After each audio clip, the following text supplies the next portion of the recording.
Hello नमस्कार। तो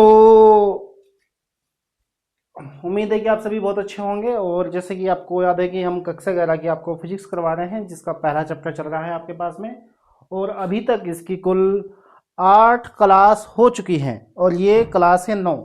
और इसमें जो हम आपको करवाएंगे ये इस चैप्टर का बस बचा हुआ लास्ट टॉपिक है, जो अनसर्टेनिटी मतलब अनिश्चितता का निर्धारण है। मतलब इसमें आप त्रुटि और अनसर्टेनिटी मतलब दोनों अनिश्चितता भी पढ़ेंगे। मतलब ये दो टॉपिक है मतलब टॉपिक तो एक ही है, वो बस उसका एक पार्ट है, उसके अंदर एक मिक्स टॉपिक है।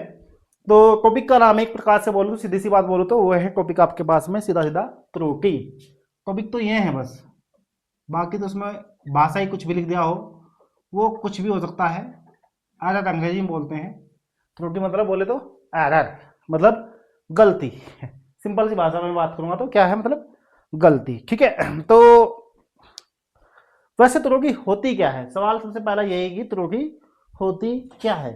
आप सभी ने देखिए यहाँ पर आप किस प्रकार की त्रुटि पढ़ने वाले, पहले तो ये समझो आप लोग, क्योंकि ये थोड़ा सा वैसे गलती कई प्रकार की होती है हमारे दैनिक जीवन में, तो त्रुटि कुछ भी हो सकती है।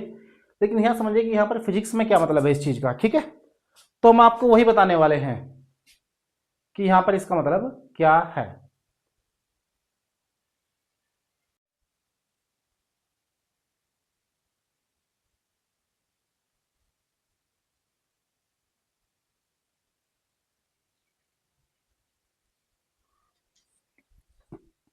तो हम बात कर रहे थे कि यहाँ पर त्रुटि होती क्या है।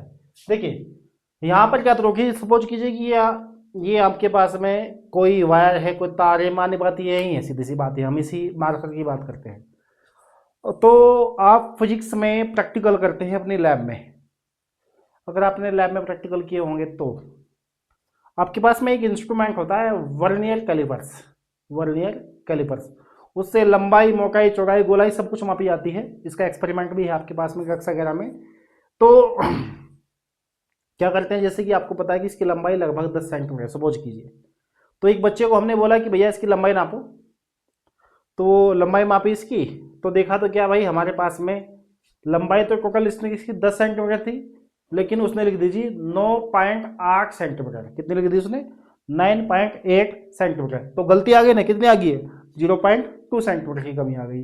तो इसका मतलब क्या है कि वो जो 0.2 सेंटीमीटर है, ये जो उसने मतलब वैसे उसके मापन में से आपको पता है कि जब मिलीमीटर होता है वो छोटा सा होता है, तो 9.8 में और 10 में कुछ ज़्यादा फर्क नहीं होता है, तो वो दिखाई भी नहीं देता है। तो इसी कारण से जो प्रयोगों में त्रुटि होती है उसको बोलते हैं आप लोग ये प्रायोगिक त्रुटि, या फिर कई प्रकार की त्रुटियां जो होती है इन्हीं का नाम होता है त्रुटियां। ठीक है, और आप इसी के बारे में यहाँ पर पढ़ने वाले हैं। ठीक है, तो त्रुटि क्या है आप समझ गए होंगे कि प्रयोगात्मक आधार पर जो आप वहाँ पर लंबाई चौड़ाई मोटाई इस टाइप से नापते हैं, तो उनमें उनके जो मापन में कुछ गलतियां होती हैं, तो उसी को आप त्रुटि बोलते हैं। ठीक है, और इसमें जो है कुछ त्रुटि है आपके पास में, जैसे कि नंबर 1 है आपके पास में, नाम है निरपेक्ष त्रुटि। क्या नाम है, निरपेक्ष त्रुटि।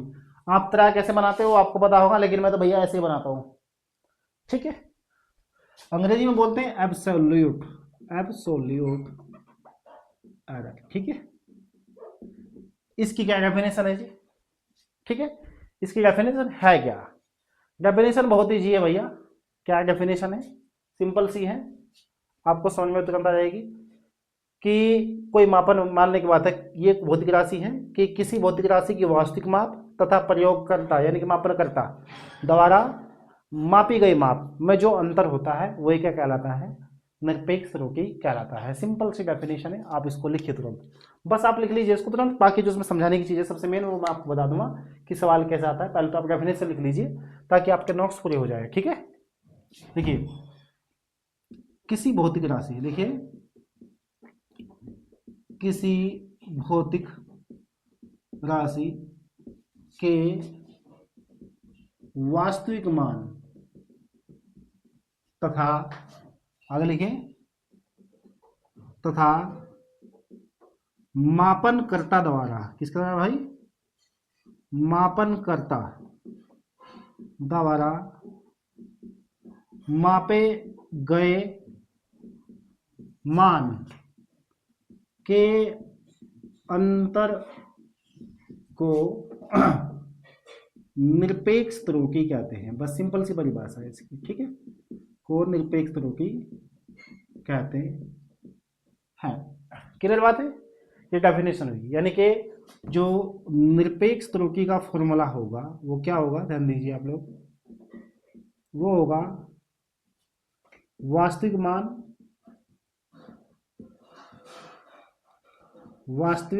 मान और माइनस परीक्षित मान। कौन सा मान है, परीक्षित बोले तो मतलब परीक्षण मतलब है ना जिस पर आपने एक्सपेरिमेंट किया है, यानी कि जो आपने एक्सपेरिमेंट करके यानी कि माप करके निकाला उसको हम परीक्षित मान बोलते हैं। क्लियर है, कोई दिक्कत तो नहीं है यहाँ तक, ठीक है। तो ये तो हो गई है इसकी डेफिनेशन। अब देखिए हम इसको थोड़ा थ्योरेटिकली और लिखवाते हैं फॉर्मूले के रूप में। यदि कोई भौतिक राशि ए हो तो क्या हो, भौतिक राशि ए हो तो तब क्या होगा, तो तब निरपेक्ष त्रुटि बोलते भाई डेल्टा ए, और ये है ए वास्तविक मान और ए बार है वो जो आपने मापा है। ये तो होगा डेल्टा ए, ये वास्तविक मान ए है, परीक्षित वाले को हमने ए के ऊपर बार लगाकर डिनोट किया है, तब ऐसे निकाला जाएगा इसको, ठीक है। कोई दिक्कत तो नहीं है, यहाँ तो कोई प्रॉब्लम नहीं, सिंपल सी एक डेफिनेशन है और कुछ नहीं है, इससे ज़्यादा कुछ नहीं है, ठीक है। अब देखिए अगला जो टॉपिक है इसमें वो क्या है, प्रतिशत त्रुटि, ठीक है। ये इंपॉर्टेंट है और अक्सर पेपर में इसी में से ही आता है, परसेंटेज एरर, ठीक है। क्या अंग्रेजी बोलते हैं, परसेंटेज एरर। आप सभी को स्पेलिंग तो पता ही होगी, कोई दिक्कत वाली बात नहीं है, परसेंटेज एरर। और ये सेम ये क्या होती है भाई, देखो इसका देखो कितना सिंपल सा तरीका है कि किसी भौतिक राशि की निरपेक्ष त्रुटि तथा उसके वास्तविक मान के अनुपात को प्रतिशत में व्यक्त करना ही क्या कहलाता है, आपका प्रतिशत त्रुटि कहलाता है। बस ये परिभाषा है इसकी सिंपल सी। तो लिखिए किसी भौतिक राशि की निरपेक्ष त्रुटि तथा वास्तविक मान के अनुपात को साथ साथ में लिखना भी है भाई आपको। और एक बात मैंने जैसे कि आपको बोला है, साथ साथ में आप अवश्य लिख लीजिए, क्योंकि अगर आप लोग नहीं लिखेंगे तो फिर बड़ी दिक्कत आएगी, ठीक है। तथा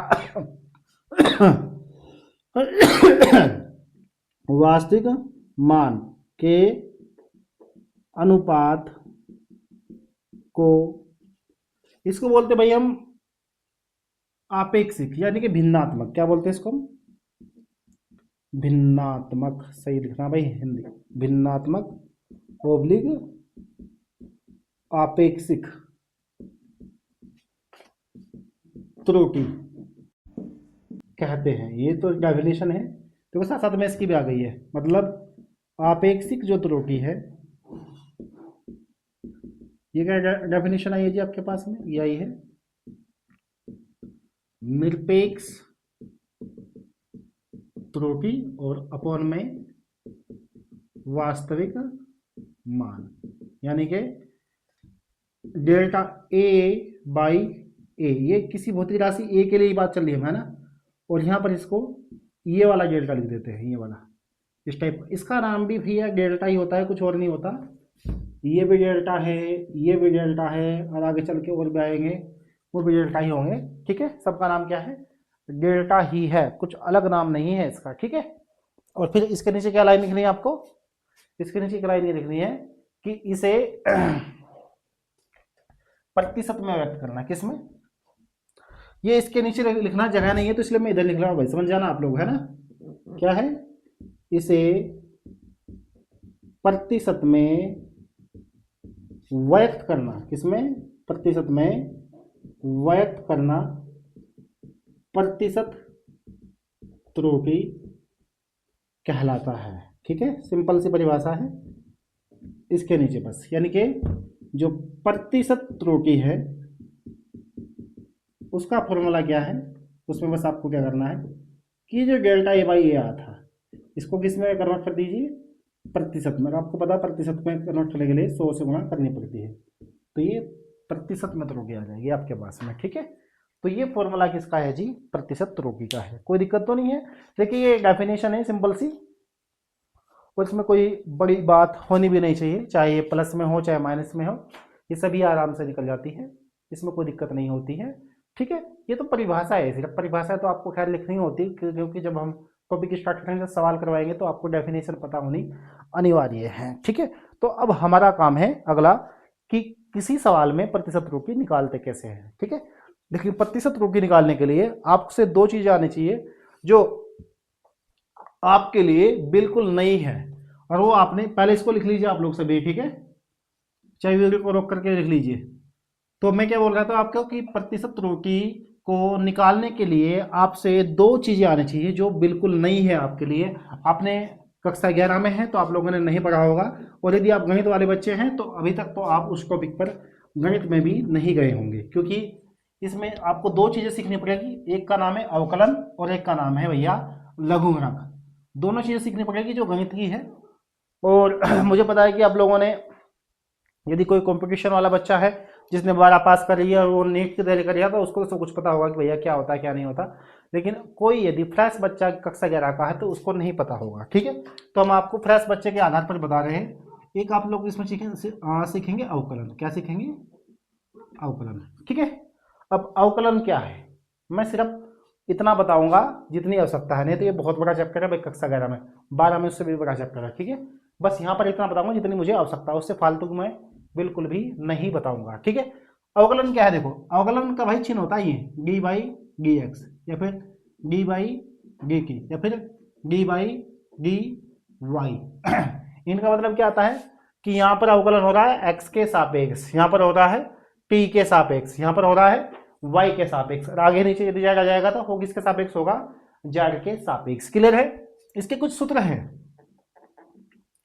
सूत्र पर ध्यान दीजिए। नंबर 1, अगर डी बाई डी एक्स और हो रहा हो एक्स की पावर एन का, किसका हो रहा हो? एक्स की पावर एन का, तो इसमें क्या आता है? एन घात शुरू में हो जाती है और एक्स की पावर बचता है एन माइनस 1। घात किस में आ जाएगी? शुरू में, और जो एक्स की घात है वो एक क्या हो जाएगी? कम हो जाएगी। ठीक है, दूसरा फॉर्मूला देखिए, अगर डी बाई डी एक्स खाली एक्स का हो रहा हो तो ये आएगा 1। कितना आएगा भाई? 1। ये भी वैसे इसके फॉर्मूले के बेस पर ही आता है। ठीक है, तीसरा देखिए, अगर डी बाई डी एक्स किसी कांस्टेंट का हो रहा है, के किसका हो रहा है? किसी कांस्टेंट का, मतलब यहाँ पर 3 4 5 ए बी सी, मतलब एक्स के अलावा कोई अन्य संख्या है तो तब होगा 0। यानी कि यहाँ पर ए बी सी भी होगा ना, एक्स के अलावा कोई अचर, तो तब भी कितना होगा? 0। एक जो आपके पास में इस्तेमाल है उसको बताता हूँ, डी बाई डी एक्स, ये है लोग एक्स का, किसका भैया? लोग एक्स। अलग है आपके लिए, ये लोग बोलते हैं, अभी बताऊंगा इसके बारे में भी आपको। इसका होता है 1/x। कितना होता है? 1/x। तो यहाँ तक किसी को भी कोई प्रॉब्लम नहीं होनी चाहिए कि ये तो सिर्फ फॉर्मूले हैं। ठीक है ना, ये जो अभी आपके इस्तेमाल में, सिर्फ इनको बताऊंगा, फालतू को तो मैं बाद में बताऊंगा। ठीक है, अभी तो मैंने सिर्फ ये बता दिया है। एक चीज और मैं आपको अवकलन के बारे में समझा देता हूँ, यही का यही। चलो आपको ना कुछ सवाल करके दिखा देता हूँ ताकि आपको समझ में आ जाए, क्योंकि आप कक्षा 11 के बच्चे हैं और आगे चल के फिजिक्स में बहुत ज़्यादा अवकलन यूज होगा, तो थोड़ा सा समझा ही देता हूँ कि होता कैसे है। क्लियर है? देखो कैसे होता है। जैसे कि एक सवाल लिखा है आपके सामने कि भैया y बराबर है x की पावर 5 प्लस 3x प्लस 5 और प्लस 1/x। इसका आपको सॉरी 1/x नहीं, log x। क्या है? log x। इसका आपको सपोज कीजिए कि अवकलन करना है, तो आप कैसे करेंगे? इस सवाल को समझिए, यहाँ से ना थोड़ा समझने की कोशिश करिए। कक्षा 11-12 में ऐसे सवाल होते हैं, ठीक है, जो आपको हल करने लगे। लेकिन ये बहुत आसान लेवल का सवाल है, इसलिए मैं आपको समझा रहा हूँ। जब मैं आपको गणित पढ़ाऊंगा कक्षा 11-12 का, तो तब आप देखना आपको बहुत अच्छे लेवल के और अच्छे ट्रिक बताएंगे। लेकिन भैया पहले फिजिक्स पूरी होगी, गणित बाद में होगा। क्लियर बात है? ठीक है, तो ध्यान दीजिए। तो यहाँ पर हम लिखेंगे x के सापेक्ष अवकलन करने पर। क्या लिखेंगे? x के सापेक्ष अवकलन करने पर, ये लिखते हैं। और अंग्रेजी में शॉर्टकट तरीका से differentiate with respect to x ऐसे लिख देते हैं शॉर्टकट में, है ना। Differentiating with respect to x, इसका मतलब होता है x के सापेक्ष अवकलन करने पर। अंग्रेजी में ऐसे लिखते हैं। तो क्या होता है? देखो d बाई डी एक्स, इधर y है, इधर डी बाई डी एक्स, इधर पूरा लिख देंगे एक्स की 5 प्लस 3x प्लस 5 और प्लस log x, इसका करना है आपको, ठीक है। तो ये तो हो गया जी आपके पास में D Y by D X, सीधा, क्योंकि फलन होता है, फंक्शन होता है तो पूरा ही आएगा। इसका जीरो मत कर देना, क्योंकि ये फंक्शन है, ये फलन है। कभी अब मैंने बताया कि भाई यहाँ पे कुछ भी आएगा तो जीरो हो जाएगा, लेकिन ये फलन है, फलन की स्थिति में इसका जीरो नहीं होता है। क्लियर है। एक्स की पावर 5, इसमें ये वाला फॉर्मूला लगाओ एन वाला, तो क्या आएगा 5 पहले और एक्स की घात 5 माइनस 1, 3 बाहर आ जाएगा, कॉन्स्टेंट है एक्स, एक्स में ये वाला फॉर्मूला लगाओ, कितना आएगा 1 प्लस ये 5, इसमें ये लगेगा कॉन्स्टेंट वाला, कितना होगा 0, और ये क्या है log x, log x में ये वाला लगेगा, क्या होता है फॉर्मूला 1/x। बताओ कैसे आया, समझे कुछ। मैंने डायरेक्ट देखो एक लाइन और भी बढ़ सकती थी कि मैं इसके साथ में इसको अलग लिखूँ, इसके साथ में अलग लिखूँ, इसके अलग, लेकिन मैं थोड़ा सा शॉर्ट किया है। और जब आप कक्षा 11 का गणित पढ़ते हैं तब तो आप बहुत ज़्यादा शॉर्ट करते हैं, जब आप कक्षा 12 का गणित पढ़ेंगे दिखाएंगे हम आपको, ठीक है। कोई नहीं, यहाँ तक तो कोई दिक्कत नहीं है, सिर्फ सीधे मैंने ये फॉर्मूले अप्लाई करे हैं, ठीक है। और देखिए यहाँ पर क्या बचेगा 5x की 4 प्लस 3, जीरो को लिखने की आवश्यकता नहीं है, और 1/x, और यही क्या आ गया आपका आंसर। क्लियर है, कोई दिक्कत वाली बात नहीं होनी चाहिए किसी भी बच्चे को। एक सवाल और समझा देता हूँ साथ साथ में, ताकि अच्छे से समझ में आ जाए। दूसरा सवाल देखिए, y इक्वल टू एक्स की 3 प्लस 4x² प्लस 5/x, ठीक है। एक सवाल थोड़ा थोड़ा साथ साथ में मैं इसको भी बता देता हूँ, ताकि समझ में थोड़ा और अच्छे से आ जाए। यहाँ पे लिख दो differentiate with respect to x, ये तो लिखना पड़ता है इसमें, ठीक है। तो यहाँ पे हो गया है D Y by D X, तो बोलो क्या होगा, सीधा कर दिया भाई मैंने, मैं इस बार चलो ऐसे लिख देता हूँ D by D x, x की 3 प्लस 4x² और प्लस क्या भैया 5/x, तो बोलो क्या होगा, बराबर नीचे जगह पर चलिएगा, देखो हाँ अभी तो काफ़ी जगह है यार, हो जाएगा। चलिए ये क्या होगा 3 आगे x की पावर 3 माइनस 1, 4 2x की पावर 2 माइनस 1, ठीक है। 5 बाहर 1/x का होगा सीधा ही, नहीं ये तो 1/x मैंने कर दिया यार, मुझे लिखना था 5 log x, 1/x का कैसे आएगा वो मैं आपको बाद में बताऊंगा। यहाँ पर मैं इसके तो 5 log x का क्या होगा तो 1/x, तो क्या हो गया फाइनली बताओ, ये हो गया है 3x², और ये हो गया 4 दूनी 8x, और ये हो गया 5/x। तो ये ऐसे निकलते हैं जी अवकलन। किसी को कोई प्रॉब्लम नहीं हुई होगी जहाँ तक उम्मीद है। नीचे का थोड़ा सा भैया झुक गया, थोड़ा सा आ नहीं रहा क्लियर, चलो कोई बात, थोड़ा ऊपर लिख देता हूँ 3x² प्लस का 4 दूनी 8x और प्लस 5/x। क्लियर है, कोई दिक्कत तो नहीं, अब तो दिख गया होगा ना सभी को, ठीक है। तो ये था अवकलन के बारे में, ठीक है। तो जिसका आपको इस्तेमाल होने वाला है प्रतिशत त्रुटियां निकालने के लिए, लेकिन जो इस्तेमाल होगा वो थोड़ा सा इससे अलग मिलेगा। आप कहेंगे कि सिखाया कुछ है और इस्तेमाल कुछ और हुआ है, लेकिन स्टेप का पता होना जरूरी है कि करते कैसे हैं, ठीक है ना। चलिए अब इसी आधार पर हम आपको सिखाते हैं लघुगणक। क्या सिखाते हैं भैया, एक नई चीज आई थी ना लघुगणक, वो भी आपको सीखना जरूरी होगा। अंग्रेजी में बोलते हैं लघुगणक को लॉगरिथम्स। क्या बोलते हैं, लॉगरिथम्स। भैया पुराने ज़माने में जब हम पढ़ते थे लॉगरिथम्स का एक पूरा चैप्टर, एक क्या 3 चैप्टर थे वहाँ पर, और आज तो एक भी चैप्टर नहीं दे रखा गणित में, कोई बात नहीं। चलिए अगला टॉपिक है लघुगणक, ठीक है। अंग्रेजी में नाम होता है लॉगरिथम्स, स्पेलिंग थोड़ी सी आगे पीछे हो सकती है भैया, आपने आप देख लेना थोड़ा बहुत, ठीक है। लॉगरिथम्स संकेत होता है ये वाला लोग, यहाँ पर लिखा जाता है बेस, और यहाँ पर कुछ ना कुछ फंक्शन होता है, इसको बोलते हैं बेस। क्या बोलते हैं इसको, बेस। और ये होता है यहाँ पे कोफिशिएंट, गुणांक, कोफिशिएंट, ठीक है। ये बेस होता है नीचे लिखा, वो क्या होता है कोफिशिएंट। तरीका होता है इसका, पढ़ते हैं इसको लोग, क्या पढ़ते हैं लोग। और नीचे का जो बेस है वो अक्सर जब इसको यूज करते हैं तो लिखते नहीं हैं, ठीक है। तो कुछ इसके फॉर्मूले देख लीजिए आप लोग, सूत्र देख लीजिए कैसे। नंबर 1, अगर लोग में ए बी है, मतलब लोग के अंदर गुणा हो रही है। यहाँ पे बेस लिखो ना लिखो कोई फर्क नहीं पड़ता है, ठीक है। वैसे बेसिकली ई होता है जो जनरली चलता है, और वैसे माना जाता है हमेशा 10। कितना माना जाता है? 10 माना जाता है भाई आंकिक संख्याओं में। किसे माना जाता है? आंकिक संख्याओं में। और अचल संख्याओं में, सॉरी चर संख्याओं में ई माना जाता है। इसका रोल है कुछ, पता चलेगा जब आपको, जब पढ़ेंगे आपको भी, ठीक है। तो इसका फॉर्मूला आता है log a plus log b, यानी कि जो गुणा है, गुणा प्लस में बदल जाती है log में। दूसरा अगर log a अपॉन b है, मतलब भाग है, तो भाग माइनस में बदल जाती है, log a minus log b हो जाएगा, ठीक है। चौथा फॉर्मूला देख, सॉरी तीसरा फॉर्मूला देख लीजिए। अगर log a की पावर b है, मतलब पावर b में है, तो पावर हमेशा शुरू में चली जाती है, log का नियम है, ठीक है।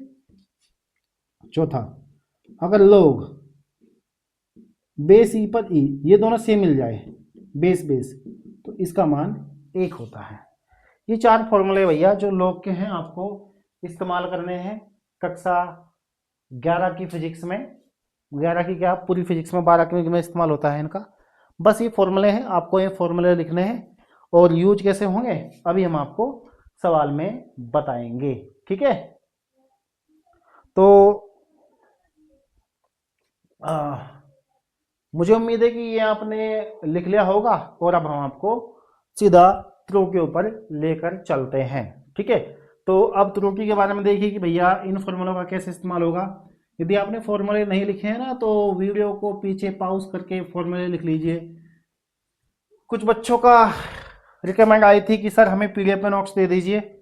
पीडीएफ में नोट्स मिलेंगे, लेकिन अभी नहीं मिलेंगे भैया, उनमें तो बहुत समय लगेगा, क्योंकि पूरे नोट्स तैयार किए जाएंगे, ठीक है। अभी आप लोग सिर्फ पढ़िए और नोट्स अपने खुद बनाइए, क्योंकि आप क्या करेंगे, आपके पास से पीडीएफ में नोट्स आ जाएगा, आप सीधा उनको निकालेंगे, समझेंगे नहीं कि उसमें लिखा क्या है। लेकिन अगर आप यहाँ पर समझेंगे और खुद अपने हाथ से नोट्स लिखेंगे, तो मैं कसम से कहता हूँ कि उनका मजा ही अलग होगा। मेरा अपना एक्सपीरियंस है, 18 साल पढ़ाते पढ़ाते हो चुके हैं, इसलिए बता रहा हूँ आपको कि खुद से जो नोट्स लिखोगे उनकी बात ही अलग होगी, ठीक है ना। आप आजमा के देखना। अभी आप कक्षा 11 में हैं, तो बड़ी क्लास में एंट्री कर रहे हैं, तो आपको थोड़ा सा डिफिकल्ट काम लग रहा होगा, लेकिन जब आप कक्षा 12 पास कर लेंगे, तो आपको याद आएगा मेरी ये बात कि हाँ, नोट्स अपने खुद ही बनाने चाहिए, उनमें कितने फायदेमंद होते हैं भविष्य के लिए भी, ठीक है ना। तो चलिए खैर कोई बात नहीं। अब देखिए, व्यापक सूत्र को अंग्रेजी में बोलते हैं जनरल फॉर्मूला, ठीक है, जनरल फॉर्मूला, ठीक है, की सहायता से त्रुटि निकालना। तो यहां पर समझना जी, इसका इस्तेमाल होगा कैसे। जो अभी आपने इतने फॉर्मूले सीखे हैं कि कहीं अवकलन सीखा है, कहीं पर आपने समाकलन सीखा है। देखिए समझ लीजिए, आपको सूत्र दे रखा है ये y equal to A Q B upon C square में संभावित अधिकतम प्रतिशत त्रुटि निकालो, ठीक है। ये सवाल है जी आपके सामने, और आप उसने कह दिया कि इसमें संभावित अधिकतम प्रतिशत त्रुटि निकालिए। तो कैसे करेंगे सवाल को, देखिए ध्यान से। जब सवाल हल होगा y equal to A Q B upon में सी स्क्वायर, सबसे पहले एक ही चीज लिखी जाएगी, दोनों ओर लोग लेने पर। सबसे पहले तो ये लिखा जाएगा, दोनों ओर लोग लेने पर। पता नहीं आपके विद्यालय में इसको करने के कई तरीके हैं, कि कोई आपको किसी अन्य तरीके से बताता है तो गलत वो भी नहीं है, लेकिन ये तरीका सबसे जेन्युइन तरीका है इसको सीखने का, ठीक है। ध्यान दीजिए कैसे। तो लोग y इक्वल टू लोग ए की 3 b अपॉन में सी स्क्वायर हो गया, क्लियर है। अब बोलो क्या होगा, लोग y, पहले भाग हो रही है ना, तो भाग किस में बदल जाएगी, लघुगणक में। भाग किस में बदलती है भैया, माइनस में। किसमें बदलती है भैया? माइनस में बदल गई भैया, क्योंकि वो ऊपर समझो ए है, नीचे समझो आप लोग बी है, या फिर ऊपर समझो एक्स है, नीचे समझो वाई है। क्लियर है? ठीक है। अब ये क्या हो रही है? गुणा हो रही है। गुणा का क्या होता है भैया बताओ? लोग में गुणा हो जाती है प्लस, क्या हो जाती है भाई? प्लस ए क्यूब प्लस लोग बी और माइनस लोग सी स्क्वायर। क्लियर है? कोई दिक्कत तो नहीं है। अब जो घात है, घात किस में आ जाएगी? घात आ जाएगी शुरू में 3 लोग ए प्लस लोग बी और माइनस का 2 लोग सी। कोई दिक्कत वाली बात तो नहीं ना यहाँ तक? बताइए यहाँ तक कैसे किया हमने? किसी को कोई प्रॉब्लम है क्या, या फिर कोई दिक्कत वाली बात है क्या? ठीक है। अब जब ये लोग हो जाएगा, इसके बाद लिखी जाएगी लाइन अवकलन करने पर। क्या लिखा जाएगा? अवकलन करने पर। एक बात ध्यान दीजिए, यहाँ पर ऐसा नहीं लिखा जाएगा कि differentiate with respect to X, क्योंकि यहाँ पर हर जगह कॉन्स्टेंट सॉरी जो वेरिएबल है, मतलब चर राशि है, वो अलग अलग। यहाँ पर वाई है, यहाँ पर ए है, यहाँ पर बी है, यहाँ पर सी है, तो इसलिए बस सीधा लिख दिया कि अवकलन करने पर। और ऐसी स्थिति में जब अवकलन लिखते हैं तो वहाँ पर खाली एक ही सिंबल दिखाएंगे, डी। क्या दिखाएंगे? डी। बाकी लिखने की आवश्यकता आपको नहीं है। ठीक है ना? देखिए, अगर लिखेंगे तो फिर मैं आपको एक लाइन फिर फालतू बतानी पड़ेगी। अब बताओ कि फालतू लाइन बताओ या ना बताओ, फिर सीधा या फिर डायरेक्ट तरीका बता दो। एक वो भी तरीका कि यहाँ पे मैंने ये बात लिख दिया कि भाई टी के सापेक्ष अवकलन करने पर, ऐसे भी लिख सकते हैं, तब भी हो जाएगा। लेकिन उसमें थोड़ा आप कंफ्यूज हो जाएंगे, क्योंकि आपने अवकलन पढ़ा नहीं है, जो बायोलॉजी वाले बच्चे हैं। तो इसलिए मैं आपको सीधा और आसान तरीका बताता हूँ। इसका क्या तरीका है? प्लस इक्वल टू 3 डी बाहर, ये क्या है भैया? लोग ए प्लस डी लोग बी माइनस 2 डी लोग सी। ये बताइए कि यहाँ तक किसी को कोई दिक्कत है कि ये डी कैसे हुआ है?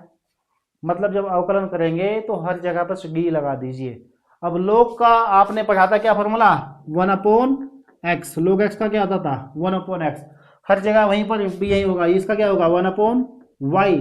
और चूंकि इसके साथ में कुछ और नहीं है तो एक और चीज और लिखी जाएगी। क्या लिखी जाएगी? Delta Y. क्या लिखी जाएगी? Delta Y. ये इसलिए लिखा जा रहा है क्योंकि जो राशि हम जब किसी के सापेक्ष करते हैं वो उसमें नहीं होती है, तो उसको हमें दोबारा करना पड़ता है, उस भौतिक राशि का, मतलब उस वेरिएबल का। ये आप अवकलन में सीखते हैं, लेकिन आप लोगों ने अवकलन नहीं पढ़ा, तो बस अभी समझ लीजिए कि इसका तो हो गया है 1/y, क्योंकि साथ में कुछ और नहीं है ना, सब अलग अलग थे, तो इसलिए साथ में डेल्टा वाई भी आएगा। मतलब जो यहाँ पर है ना वो साथ में यहाँ पर आएगा, बस सीधी सी बात ये है।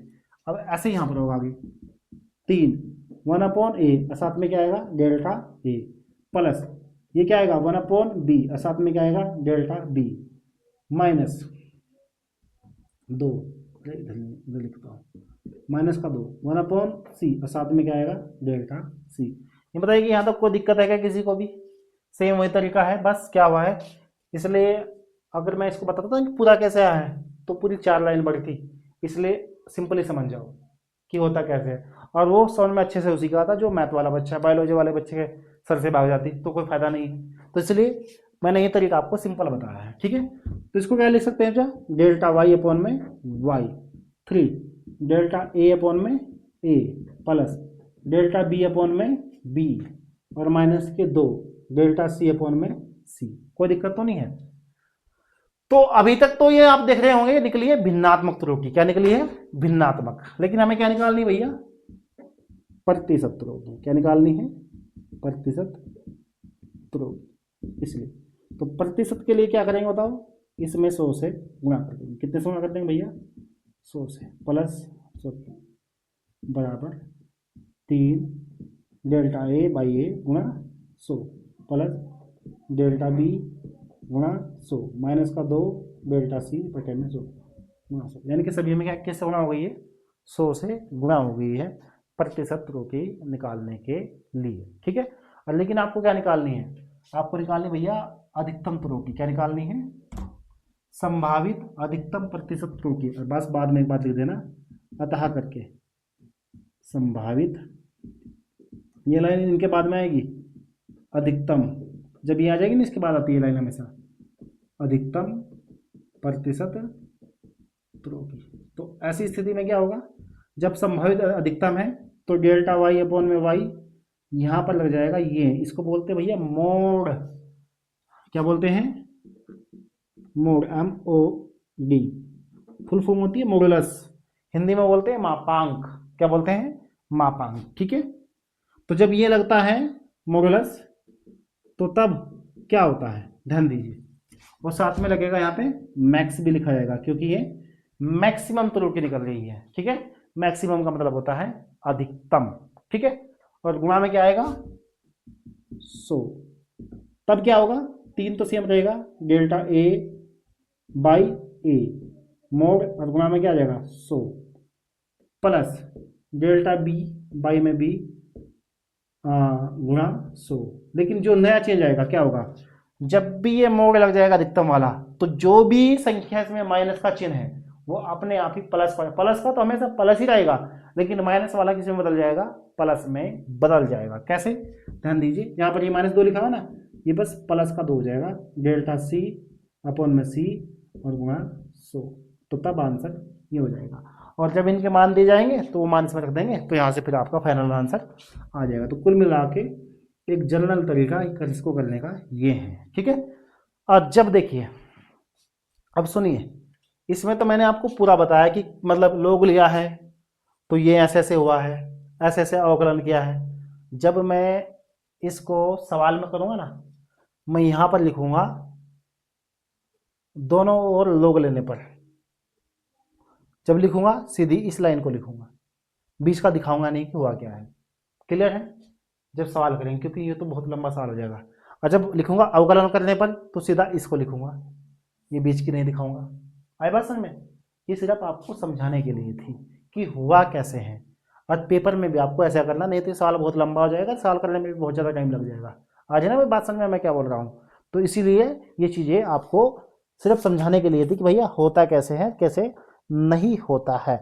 अब हम आपको इसके आधार पर कुछ सवाल करवा रहे हैं और ये आपको करने हैं। ठीक है, तो सवाल देख लीजिए आप कि सवाल क्या क्या है। तो ये तो आपने लिख लिया होगा ना सभी बच्चों ने। अगर ये आपने नहीं लिखा है तो ध्यान रखिए कि सभी बच्चे वीडियो को पॉज करिए और इसको लिख लीजिए, क्योंकि हर एक नोट्स को अपने हाथों से बनाओ, बहुत अच्छे नोट्स बनाओ, ताकि कल को जब कोई आपके नोट्स देखे तो ये बोले कि हाँ भैया कुछ तो दम है फिजिक्स में, कि कुछ तो हमने पढ़ा है, ऐसे नहीं पढ़ा है ना। ठीक है ना? तो चलिए अब इसी के बेस का आप एक सीधा सा सवाल देखिए कि सवाल सॉल्व कैसे होगा। ठीक है,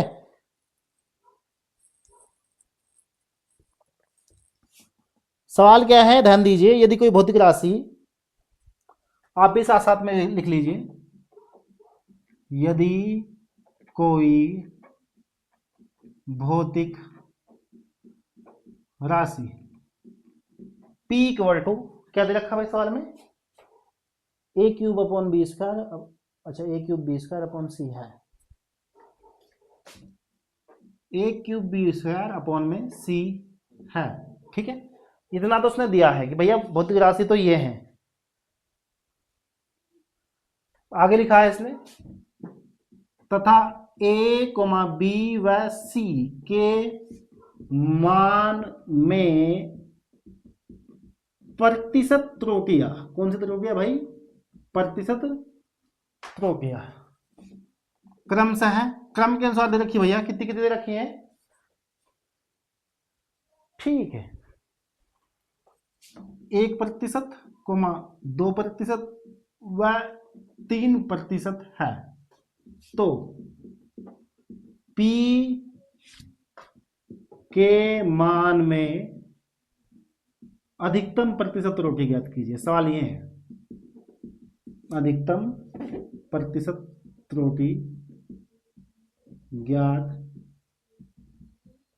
कीजिए। सवाल है आपके सामने। ठीक है, और ये सवाल सोल्व कैसे होगा? ठीक है, सवाल ऐसे ही होगा जैसे हमने आपको भी करवाया है, सवाल को कुछ भी परिवर्तन नहीं करना है। ठीक है, तो देखिए पहले सवाल समझ लीजिए करते कैसे हैं इस टाइप का सवाल।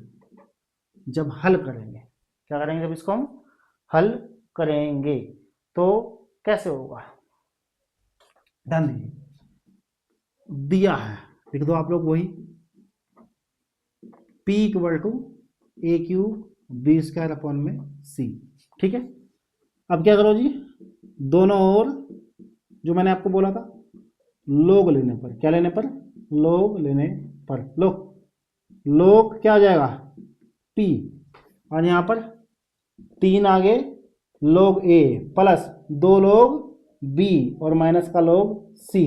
समझ गए ना, मैंने जो कहा था कि मैं बीच का नहीं दिखाऊंगा कि भाई कैसे प्लस कैसे फॉर्मूला लगा कैसे नहीं लगा, मैंने सीधा बता दिया कि भैया घात शुरू में आ गई है, गुणा वाले प्लस में हो गए, भाग वाला माइनस में होगा, सीधी सी बात है। ठीक है, फिर क्या बोला था, फिर लाइन लिखनी है अवकलन करने पर, क्या लिखना है, अवकलन करने पर, क्योंकि ऐसे में सवाल बहुत बड़ा हो जाएगा, 2 नंबर का सवाल है, फालतू में बहुत ज़्यादा काम हो जाएगा तब, और जितना समय आपके पास में होता नहीं है। और ऐसे लिखना भी बिल्कुल सटीक तरीका है, कभी भी आपके नंबर नहीं कटेंगे, पूरे आपको नंबर मिलेंगे। ठीक है, क्लियर, लिखिए डी लोग पी। पहले तो बात यह है कि इस टॉपिक को बहुत से स्कूलों में पढ़ाया नहीं जाता है।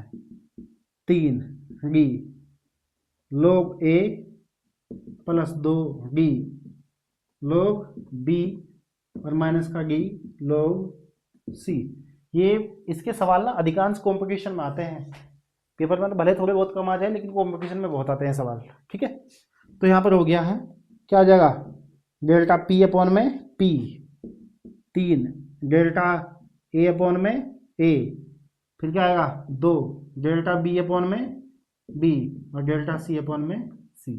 क्लियर है, कोई दिक्कत वाली बात तो नहीं है यहाँ पर, मुझे लग रहा है कि कोई प्रॉब्लम नहीं होगी।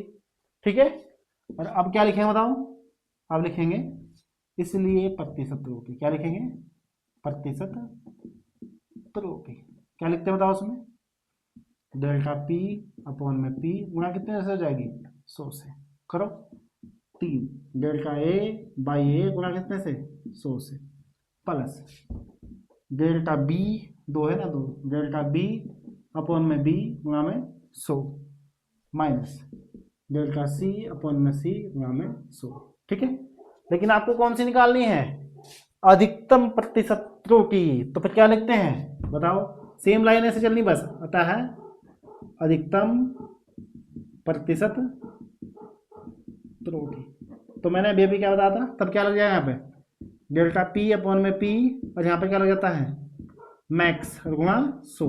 इधर क्या होगा, इधर कुछ नहीं होगा, बस जहाँ पर माइनस लिखा है उसका क्या हो जाएगा plus, 3 delta A by A और गुणा 100 plus 2 delta B by B और गुणा 100 plus delta C by C और गुणा 100। देखा कि जहाँ पर माइनस था वहाँ पर क्या लिखा गया है, प्लस लिखा गया है, कोई दिक्कत तो नहीं है, बिल्कुल जी कोई प्रॉब्लम वाली बात नहीं होगी यहाँ तक। ठीक है, और इसके बाद में क्या कर दीजिए, बस इनके मान लीजिए 3, इसका मान क्या है, मतलब ए में प्रतिशत त्रुटि कितनी है 1%, कितनी है 1% प्लस 2, बी में कितनी है 2%, कितनी है भैया 2%, प्लस सी में कितनी है 3%, कितनी है 3, तो 3 एकम 3%, 2 दूनी 4% प्लस 3%, तो कितना हो गया 6 4 10%। किसका मान हो गया जी, डेल्टा पी अपॉन में पी मैक्स और गुणा 100 बराबर आ गया है 10%। और यही क्या है आपका सीधा सा आंसर। बताइए आपको सवाल कैसा लगा है, सवाल अच्छा है ये बेकार, बताइए। सवाल तो आपको बहुत अच्छा लगा होगा, ऐसी बात नहीं है, क्योंकि सवाल वास्तव में अच्छा है ही है भैया, तो अच्छा लगेगा क्यों नहीं जब सवाल अच्छा है तो। ठीक है, तो मुझे उम्मीद है कि यहाँ तक आप सभी को सब कुछ बहुत अच्छे से समझ में आएगा। अब आपको इसके बेस पर मैं 2 सवाल दे रहा हूँ जो आपको आपकी स्क्रीन पर दिखाई दे रहे होंगे, पक्का ध्यान से देखिए।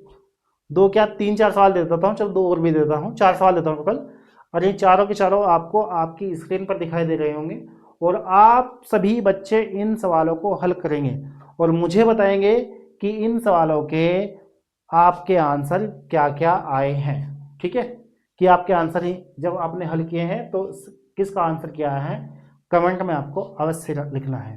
ठीक है, इसी के साथ इस क्लास को हम यहीं पर समाप्त करते हैं। इसका जो नेक्स्ट टॉपिक है इसी में वो हम आपको इससे अगली क्लास में करवाएंगे।